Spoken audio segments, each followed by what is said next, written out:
الله الرحمن الرحيم أصحابي صباح ونعكسن مال كستو الدنيا عاد كشوكتان كسو دوادا ورركي قدام بي عيارها صاحب بيال وحان صاحب سو قدمين دونا كل ماضي حالي إيو إلا قل شالي قلب كدعي هريالك بريمليغا إيا لليغاها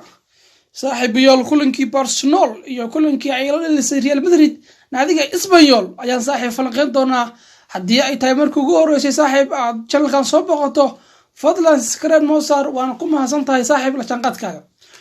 waxaa xalay dhacay laba kulan oo waaweyn aad loo sugayay maadaama labada naadi ay ugu xifaaltay adduunka uu yahay naadiga Barcelona iyo Real Madrid labadan naadi oo ah laba naadi oo ka dhisan wadanka Spain ayaa ah naadiyaasha ugu waaweyn dhamaan qaaradda Yurub waa naadi kulankooda loo bixiyay El Clasico waa kulanka ugu adag ama kulanka mar walba ugu daawashada badan dhamaan qaaradda Yurub waa laba naadi oo aad isku xifaaltay marna horyaalka ila liigaha marna Champions League ku xifaaltama iyo ciyaaryahanada kabta iyo meel walba abaalmarinta ayay ku xifaaltama labada naadi ee Barcelona iyo Real Madrid xal ayay waxay dhaleen laba kulan oo muhiim u ah ayaga waxay naadiga lagu magacaabo Real Madrid xal dhaleen Espanyol kulankan ayaa kulan weer iyo weer celisa oo aad iyo aad u adag maadaama naadiga Espanyol ay ka dhisan tahay gobolka Catalonia waxay ku adkaynaysay ama shub uga dhigaysay naadiga Real Madrid waxaana Real Madrid iyo dhamaan kooxaha ka soo jeeda gobolka Catalonia ka dhaxay xifaaltan gooniya maadaama Barcelona iyo Real Madrid isku yihiin laba cudub oo aad iyo aad isku nacib una xifaaltama naadiga Real Madrid oo weerarkooda aan inaba aan celin karin oo ahaa away ayaa xalay waxay ku bilowdeen dardar xoog leh kambeeyada hore ee ay ilaaliyeen naadiga Espanyol laakiin iska caabin xoog leh iyo difaac xoog leh ayay kala horimaadeen naadiga lagu magacaabo Espanyol ayaa waxa ay sameysay xalay wax aan inaba aan caadi ahayn waxayna ku adkaysatay in aan shabaqeeda gaarin in aysan gool khalin naadiga Real Madrid iyo laacibkooda Karim Benzema oo hogaamiya naadiga lagu magacaabo Real Madrid waxa kaloo saaxiib Real Madrid ay markaas ahayd naadiga maamulaysa kulanka laakiin waxa ay gaar weeday oo awood u weeday inay tagto shootaha naadiga Espanyol difaaceedu xalay wuxuu ahaa kal iyo laab buu ahaa difaac adag aan khilaaf ka jirin oo khalkhal ka jirin oo the best ya dhexdooda weerarkooda raacashada bunigoodu xalay Espanyol waa laga yaabo Espanyol iska caabin xoog leh ay kala tartay naadiga Real Madrid oo aan naadi weerarkiisa aan celin karin laacibo weyn oo tayo leh oo waaweyn wata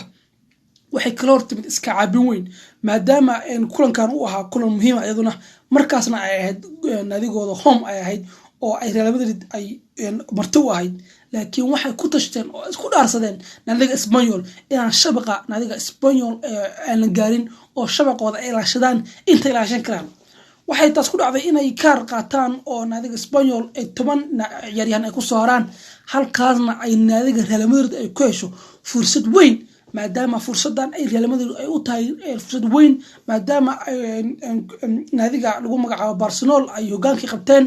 oo si kumeel gaar ah u qabteen marka Real Madrid waxa uu ahaa kulankan aad iyo aad kulan muhiim ah waxayna markay 10 noqotay 10 ciyaaryahan noqotay naadiga Espanyol ay xoog ku dirdireen naadiga lagu magacaabo Espanyol markaas oo waqti dambe uu Karim Benzema gool ugu shubay naadiga Espanyol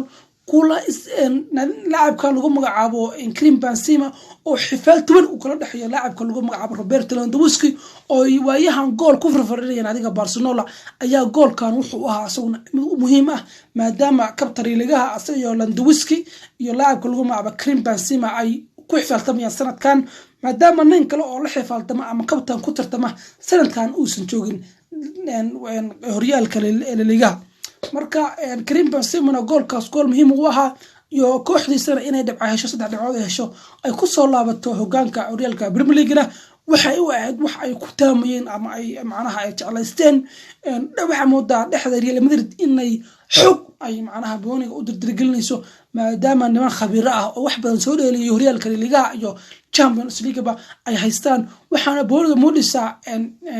one touch ba moodisa inay naadiga Real Madrid ay xal dheelayeen oo booniga isku ridib ah oo naadiga Espanyol lagu jaawareerinayo ay dheelayeen khadka dhexe ee naadiga Real Madrid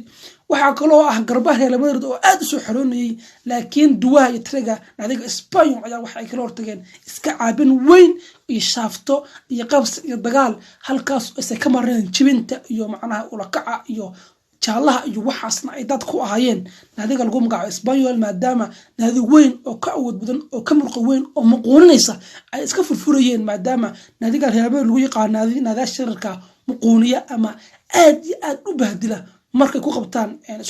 isku hor yimaadaan garoonka waxayna Espanyol inta ka diiday naadiga Real Madrid laakiin ugu dambeyn xilli dambe ayay naadiga Real Madrid ka raysay oo dhibciye ka qaadatay naadiga lagu magacaabo Espanyol oo marti u hayeen Karim Benzema ayaana goolkaas qura ay ku raysay naadiga Real Madrid ugu shubay xilli dambe ee waqtiga dhamaadka ciyaarta saaxiibeel waxa ay doonaayo kale naadiga lagu magacaabo Barcelona oo xala naadiga uu hogaamiyo ama uu leeyahay laacibkoodii hore ee Real Madrid Ronaldo weyne marka waxaan ay xalay riya ay samaysay Barcelona waxa inaban caadi ahayn laacibka lagu magacaabo Roberto Lewandowski ayaa 2 gool dhaliyay halka laacibka lagu magacaabo Rudi uu dhashay gool halka Sergio Roberto oo sana gool ka dhashay labada gool uu dhashay Lewandowski iyo labada ciyaaryahan oo ka kala yimid daafaciya dhexda ay gool ka dhasheen waxa ay ku noqotay 4 gool ay dhaliyaan naadiga Real Barcelona maadaama Barcelona kulankan uu muhiim aad iyo aad u ahaa maadaama ay la xifaaltamayaan naadiga Real Madrid oo markaas ahaa hadda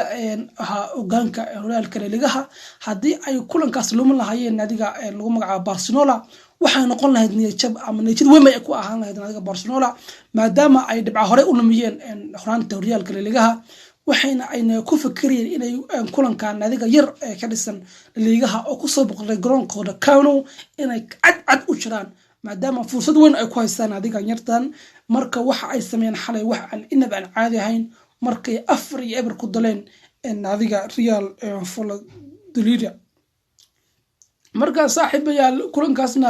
Barcelona waxa ay kulan macnaha ay kula tartamayaan naadiga Real Madrid waxa ayna xalay ay sameeyeen wax laga baqi karo Barcelona shii hore ay hal yeberka oo laga ran jiray oo balaashada lagu qaban jiray haddana waa soo dhaaftay laacib weyn oo Roberto Lewandowski ayaa u yimid dhexdooda iyo khadka dhexe iyo difaacana aad buu u feejigan yahay baa moodaysa naadiga Barcelona markaad meelo badan ka eegtid naadiga Barcelona waxa ay soo matalayaan 2015 markii ay qabsadeen qaaradda Yurub oo liigaha iyo Champions League ay afka hore ku qaateen naadiga Barcelona waxaana ay aad looga baqayaan naadiga Barcelona sanadkan inay qaadaan liigaha iyo Championka waana naadi weyn taariikhna ku leh liigaha iyo Champions League marka cabsi weyn ma laga qabaa aad iyo aad cabsi weyn ayaa laga qabaa inay ku soo laabtaan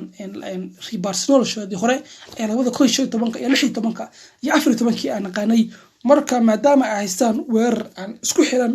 iyo laacib goolasha dhalinayo oo firfirdhinaya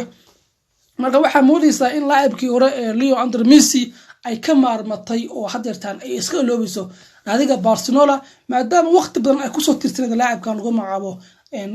Lionel Messi naadiga Barcelona waxa ay sanadkan aad looga baqayaa maadaama ay sanadkan meel kasta ay ka dhisan tahay horyaalka ligaha goolna xamaasad ayuu leeyahay waxaana